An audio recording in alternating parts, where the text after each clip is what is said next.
డయాబెటిక్స్లో normal అని చెప్పి pre diabetics అని చెప్పి డయాబెటిక్స్ అని చెప్పి చెప్తాం. సో దీనిలో 3 టైప్స్ ఆఫ్ టెస్ట్ ఉంటాయి. ఎఫ్బిఎస్ అంటే ఫాస్టింగ్ అని చెప్పి, తిన్న తర్వాత 2 hours తర్వాత పోస్ట్ ప్రాండియల్ అని చెప్పి, అండ్ హెచ్బిఏవన్సీ అని చెప్పి. ఇవి 3 రెగ్యులర్ చేసే టెస్ట్లు. దీంట్లో ఫాస్టింగ్లో యూజువల్గా 110 to 126 అంటే ప్రీ డయాబెటిక్ అంటాం. 126 కన్నా ఎక్కువ ఉందంటే షుగర్ ఉంది అని చెప్తాం. అండ్ హెచ్బిఏవన్సీలో 5.6 to 6.4 ఇస్ బార్డర్ లైన్ అని చెప్పి, 6.4 కన్నా ఎక్కువ ఉందంటే షుగర్ ఉందని చెప్పి చెప్తామన్నమాట. ప్రీ డయాబెటిక్ స్టేజ్లో టాబ్లెట్స్ అవసరం లేదు. ఎవరం రాయం కూడా రాయం.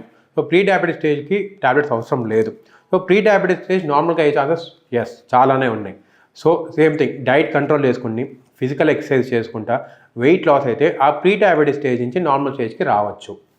ఇంకా చాలామంది ఇంకోటి వెయిట్ లాస్ అయితే డయాబెటిక్ స్టేజ్లో ఉన్న వాళ్ళకి, అర్లీ డయాబెటిక్ స్టేజ్లో ఉన్నాయి వెయిట్ లాస్ అయితే చాలామంది ఆ స్టేజ్ నుంచి నార్మల్ స్టేజ్కి వచ్చిన వాళ్ళు కూడా చాలామంది ఉన్నారు. సో మెయిన్గా diet and physical exercise should be included. ఆ రెండు కంపల్సరీగా లైఫ్ లాంగ్ ఫాలో కావాలి.